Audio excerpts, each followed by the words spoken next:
El día de hoy, a través de En la Balanza, está con nosotros la doctora Ingrid de Los Ángeles Tapia, quien es candidata a ministra de la Suprema Corte de Justicia de la Nación. Muchas gracias, doctora, por su tiempo, por aceptar esta entrevista. Al contrario, la agradecida soy yo. Como sabes, es una oportunidad muy valiosa para que los votantes justiciables se impongan de quiénes son los candidatos que están postulados a los cargos. Sabemos que, bueno, sabe muchísimo porque tiene su especialidad en derecho romano, civil, derecho electoral. Además, ya hemos tenido la oportunidad por parte de alumnos de, que han hablado de la experiencia que ha sido en sus clases y que han sido una de las mejores experiencias como alumnos de las materias. Sin embargo, antes de llegar al punto en el que se encuentra el día de hoy, queremos saber qué fue lo que la motivó para iniciar a estudiar derecho. A estudiar derecho, yo pensé que era el cargo. Bueno, yo soy la quinta generación de una familia de abogados. Mis hijos, de los tres que tengo, dos también son abogados y son la sexta generación. En mi casa ni siquiera te preguntaban qué ibas a estudiar. La pregunta era dónde ibas a estudiar, porque era como una obviedad que ibas a estudiar leyes. No, entonces es una tradición, un amor querido, una disposición, porque pues, mis padres ambos son abogados. Mi papá se llama Pepe, mi mamá Eva. De hecho, mi mamá es una mujer súper brillante, hoy ya tiene Alzheimer, pero en su época fue una mujer muy especial porque tenía dos carreras universitarias cuando había cinco mujeres estudiando derecho en la UNAM, ¿no? Y básicamente es eso, no había una aspiración mayor. Generalmente las personas escogen su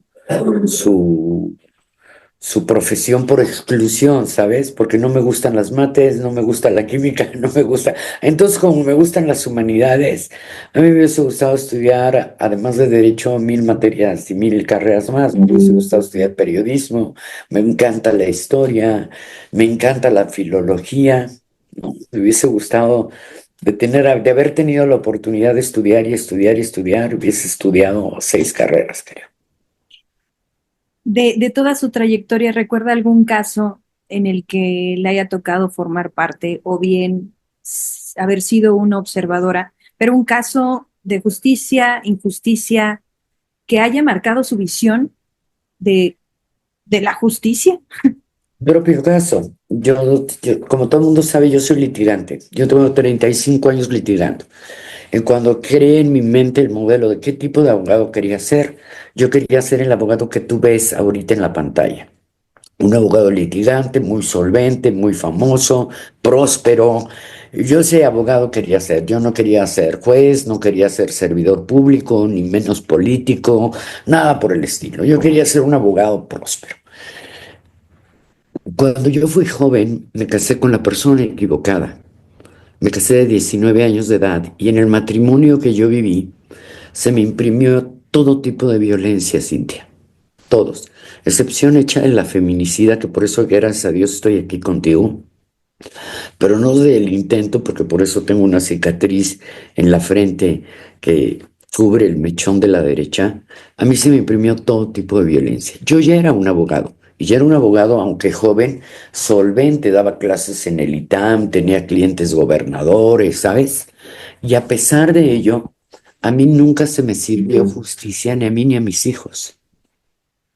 En esa oportunidad, la que yo viví, la que padecí como víctima, me di cuenta que no era el fulano, no era Juan, Pedro, Roberto, era el sistema legal el que contenía normas y jurisprudencias abiertamente lesivas de los intereses de los niños y abiertamente discriminatorias de las mujeres.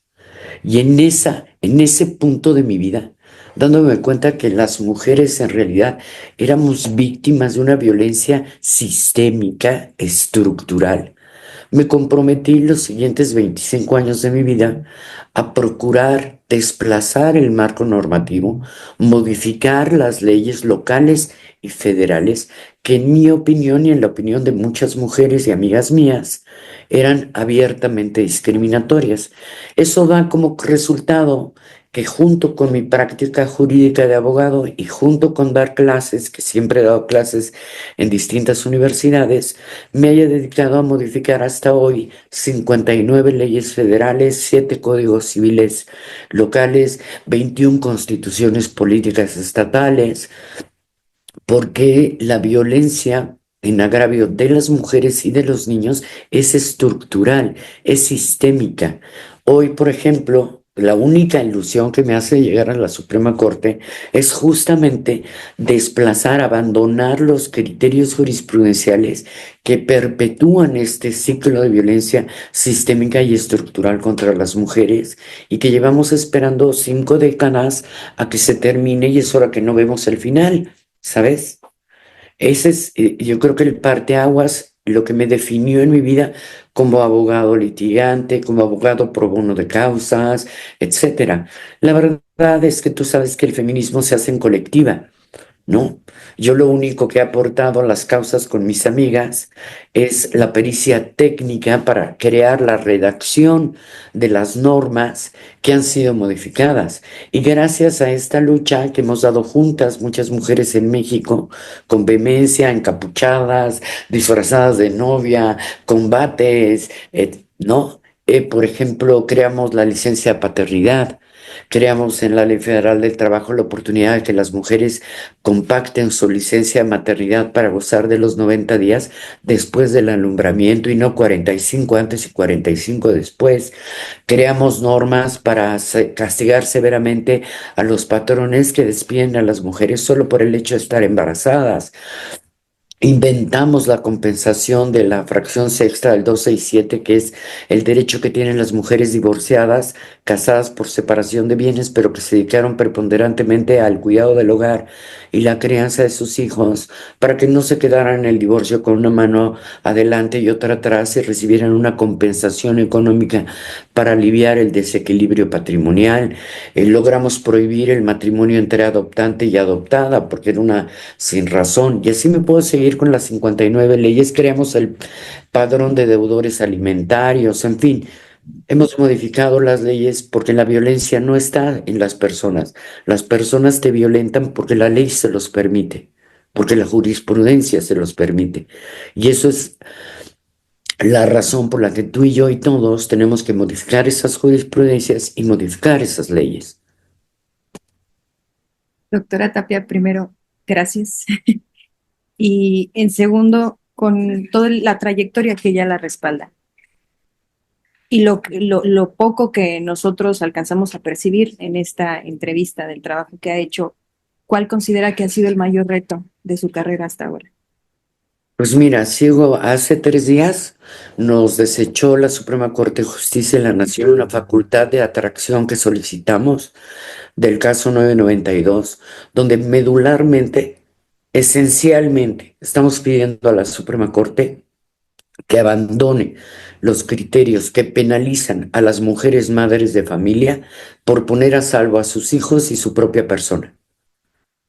Porque la cosecha, fíjate bien, la cosecha de semejante, no sé cómo decirlo con una palabra decente, de semejante criterio irresponsable de la Suprema Corte es la muerte de 88,000 niños en México entre 2009 y 2019. Nosotros sostenemos en caso 992 que toda persona, hombre o mujer, tiene derecho a poner a salvo a sus hijos y a su propia persona cuando su pareja los coloca en peligro. No se reconoce ese derecho para las mujeres en México. Si tú tienes que salir huyendo de tu domicilio para salvar la vida de tus hijos, vas a ser acusada de abandono de hogar, se te va a expoliar en tu patrimonio, se te va a enderezar alertas Amber acusándote de sustracción de tus propios hijos y se te puede encarcelar.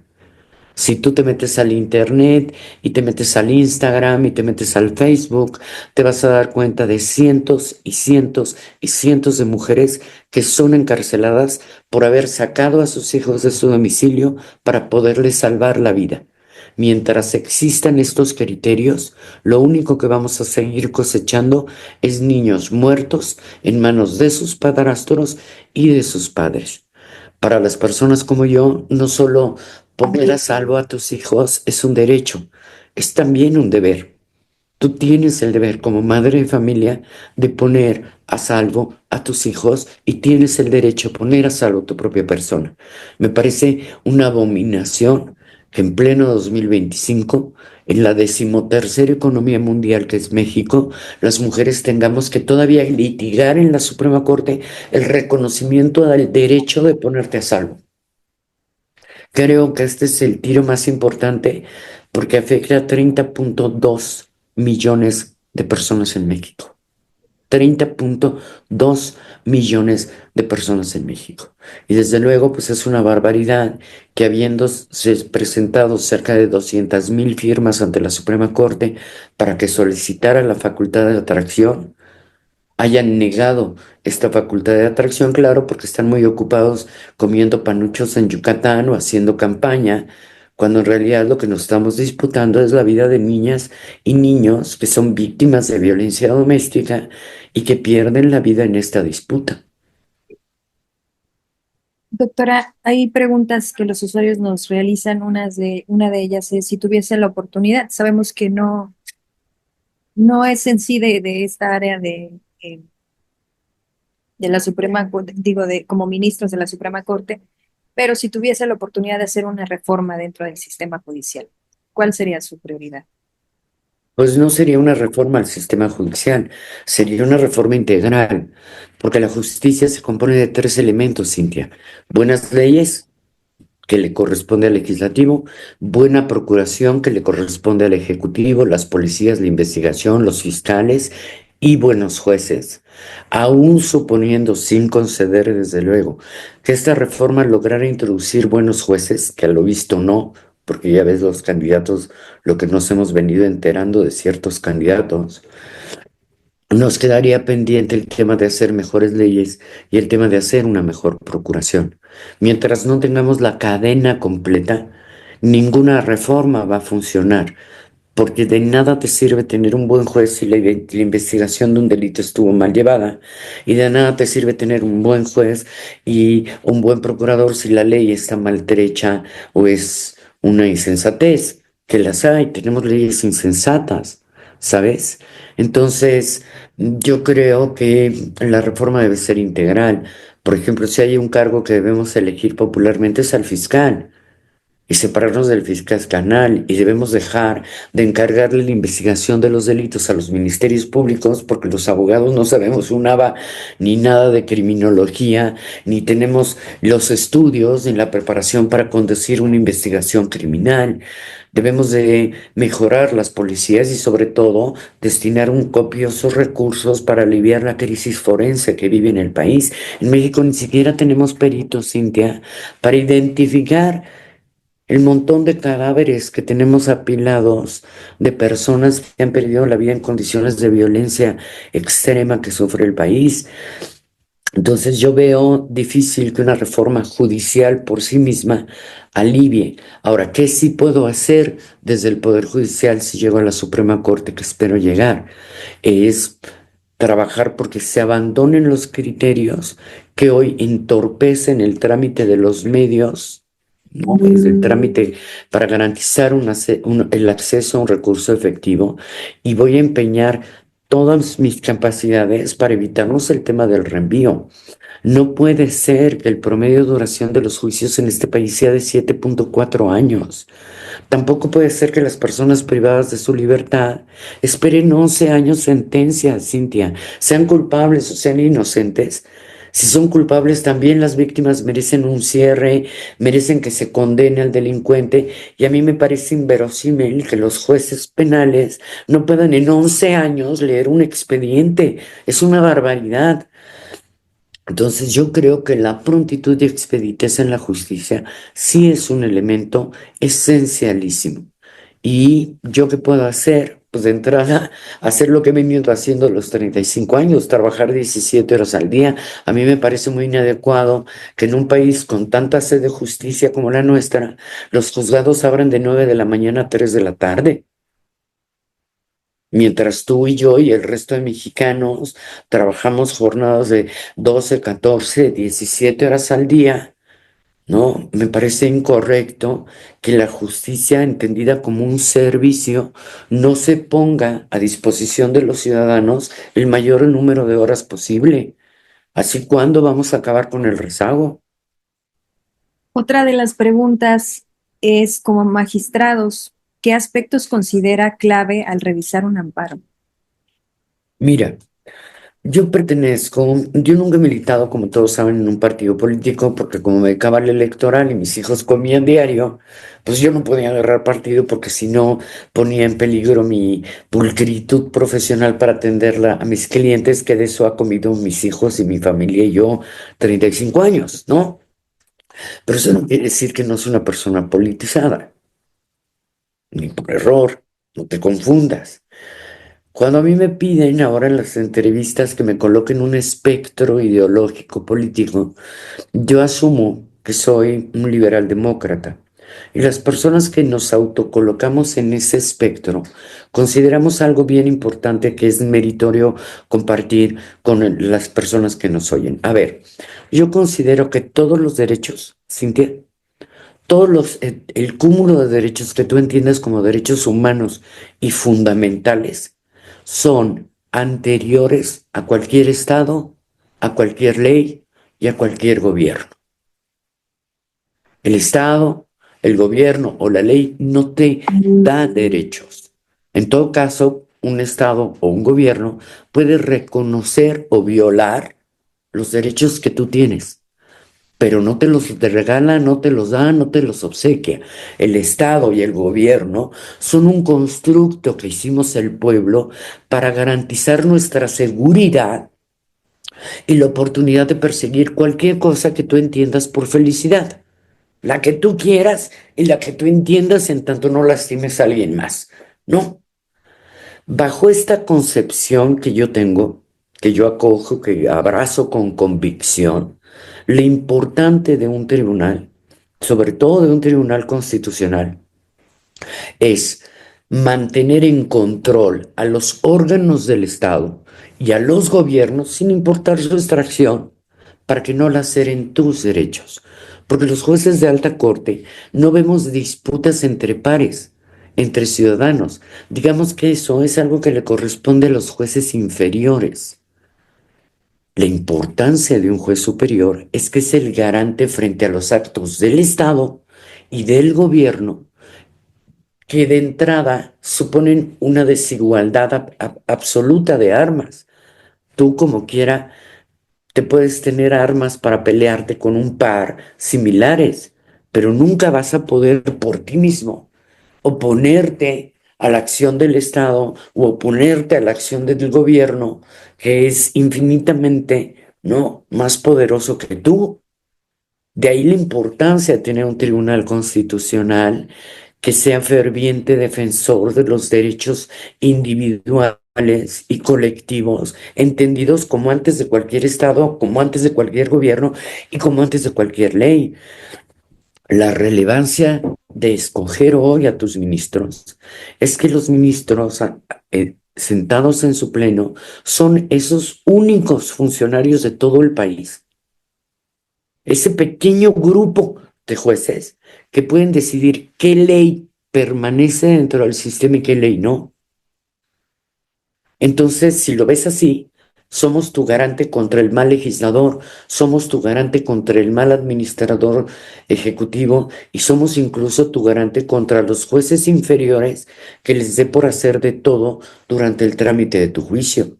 Y como somos tu único garante, de ahí la relevancia de que en esta elección pongas atención en qué personas recae esa función, porque es la función más elevada en tanto te defiende, no de otro particular, que sí, te defiende del Estado y te defiende de sus gobiernos sin importar su extracción. ¿Cómo se garantiza la independencia, en este caso del tribunal, en un contexto donde los poderes del Estado suelen estar enfrentados? O ya con su experiencia, ¿cómo se enfrentan estas presiones políticas y mediáticas en una resolución muy polémica? Con honradez, ¿no? Si me dices, oye Ingrid, de los atributos que debe tener un juez, que son varios, ¿cuál es en tu opinión el más relevante? La honradez. La honradez, porque la honradez no solo abarca es- aspectos económicos o aspectos sociales. La honradez también abarca aspectos intelectuales.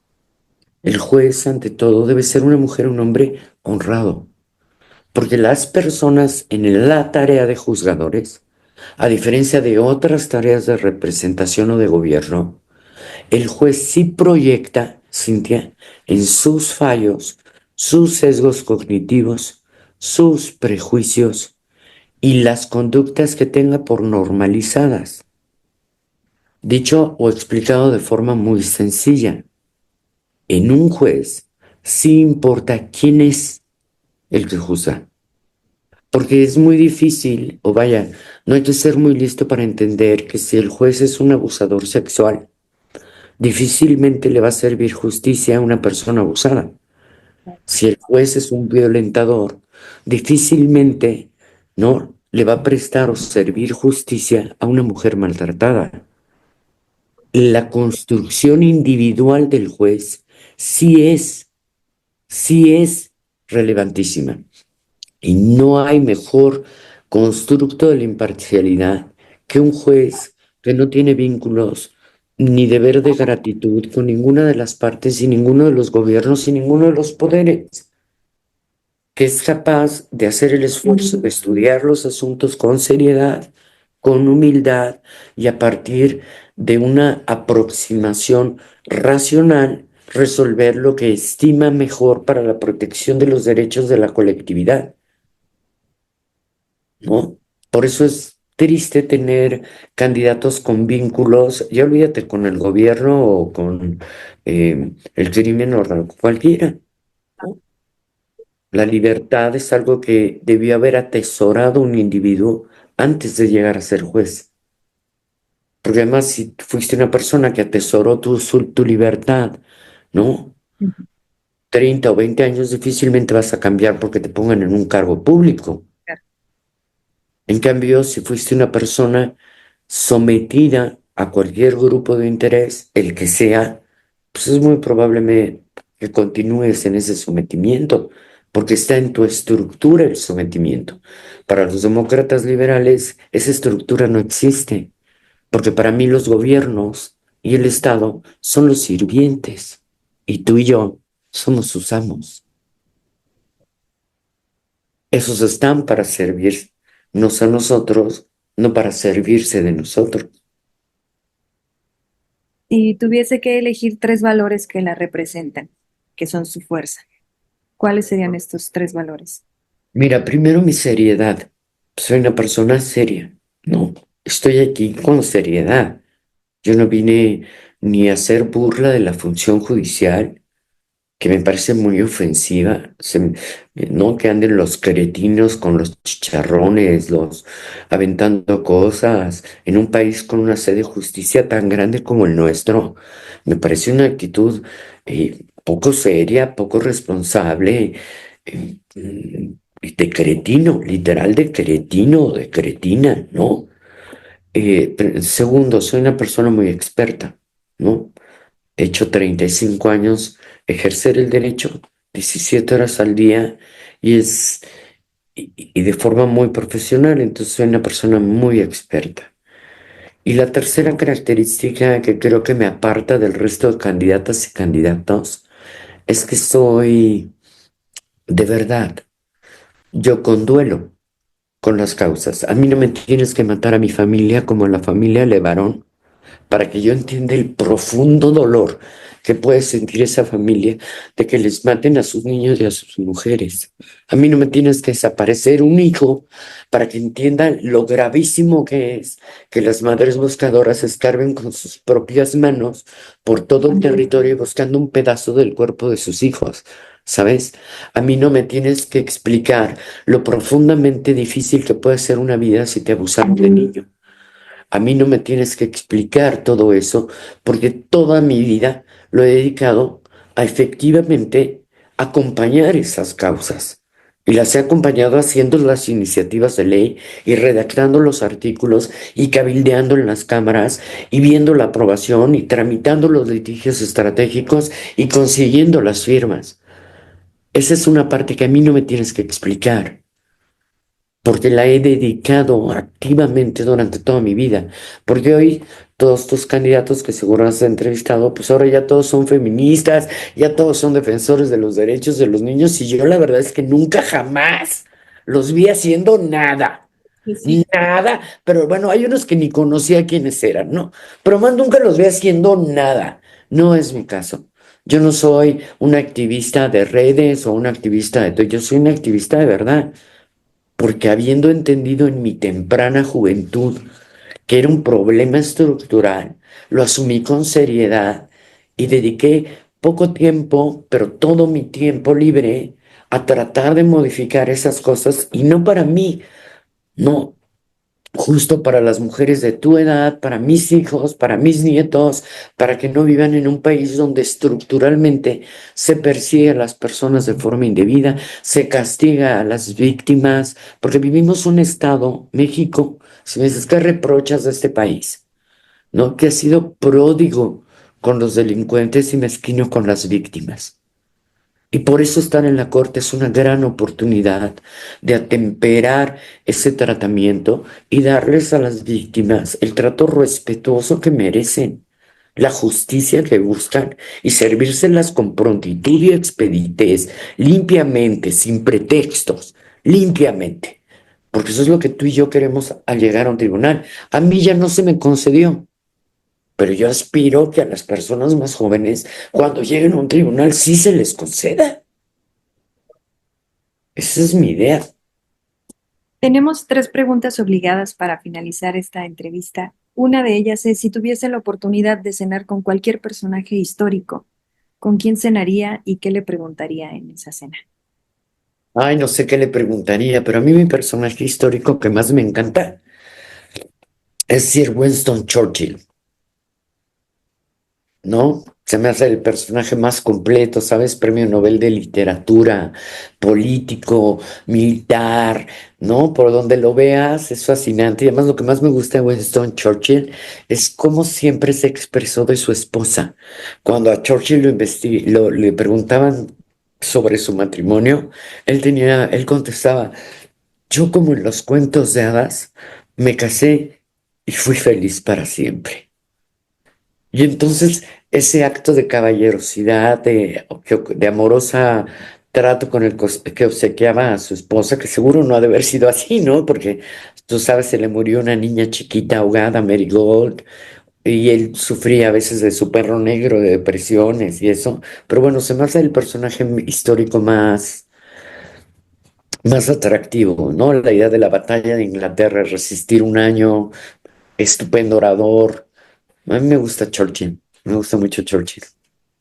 Otra de las preguntas es, ¿qué cree que es peor, un inocente en la cárcel o un culpable en libertad? Un inocente en la cárcel, Y ¿no? Sí, el régimen de libertades me parece el más sagrado de todos los derechos después de la vida. ¿Y qué significa hacer justicia más allá de aplicar la ley? Mira, lo que tenemos que entender es que las personas fuimos arrojadas a la vida con una natural desigualdad. Hay personas que tuvimos el privilegio de tener una familia, de estudiar, de gozar de buena alimentación, pero la mayoría de personas no. La mayoría de personas que están en desventaja son mujeres. Por ejemplo, el 1% de la riqueza global de todo el planeta está en manos de mujeres. El 99% de la riqueza está en manos de hombres. Si tú entiendes que es la condición natural de todos nosotros haber sido arrojados a esta vida en abierta desigualdad, una misión importante del derecho es garantizar que al menos durante los juicios existe una igualdad de armas. Porque si tú no garantizas esa igualdad de armas dentro de un juicio, entonces estás haciendo de la justicia una parodia, un circo, donde ya sabes cuál va a ser el resultado, porque el resultado va a ser que el grande, el poderoso, el privilegiado, el inteligente, le gane al que vive en precariedad, al ignorante, al frágil, al pobre. La misión del órgano judicial es atemperar esta diferencia para que cuando los ciudadanos entren a un juicio, entren en igualdad de armas, decimos los litigantes. ¿Sabes? Visto así, yo siempre he creído que el derecho es una herramienta y es una herramienta que nos permite atemperar la diferencia entre el que todo lo tiene y el que nada posee. Porque la evidencia histórica nos ha demostrado que donde hay ausencia de ley, Cintia, priva la del fuerte sobre la del débil. De tal manera que utilizar la perspectiva de infancia, la perspectiva de género, la perspectiva de vejez, la perspectiva indígena, la perspectiva de capacidad, es una obligación consustancial del órgano cognitor para no hacer de la justicia un circo. Tenemos que garantizar que todos los que lleguen a un tribunal lleguen en igualdad de armas. Y es responsabilidad del juez nivelar el terreno para que esta igualdad se produzca. Esa es la parte que a mí más me cobra sentido porque yo entiendo la justicia como un servicio que debe ser prestado como los de salud con la más alta calidad porque tú lo pagas con tus impuestos y es deber de los sirvientes de los ciudadanos hacer las cosas que se les mandan bien, a tiempo, limpiamente, gratuitamente. Si no vemos a la justicia como servicio y al derecho como una herramienta que atempere estas diferencias, seguiremos utilizando al derecho para perpetuar la desigualdad. Y entonces ya los juicios pues, son de burlas, ganará el rico, ganará el famoso, ganará, pero no se servirá justicia. Servir justicia es realizar la igualdad dentro del proceso. Yo no creo en términos o constructos como la justicia social, por ejemplo. La justicia para mí es un acto individual que se realiza caso por caso, persona por persona. Yo no creo que tú y yo aspiremos a que nos den a todos parejo de algo. Eso es un acto de política. La justicia se sirve caso por caso, persona por persona, garantizando esta igualdad de armas. Doctora Tapia, muchísimas gracias. Le deseamos muchísimo éxito. Gracias a ti por la oportunidad. Soy la 30 en la boleta morada y ojalá y las personas que nos hacen el favor de escuchar, pues nos den la oportunidad, Cintia, de construir una pequeña puerta en la corte por donde quepamos todos, todos. Los viejitos, los niños, los indígenas, todos, todos. Nada me gustaría más que ser el que abra el picaporte de esa puerta por donde pasemos todos. Salgan a votar, realicen su derecho, ejerzan su derecho, que es una prioridad. Después no se anden quejando que les robaron lo que no ejercieron. Gracias a ti, Cintia. Un beso y un abrazo a todos. Nos vemos el 1 de junio. Gracias.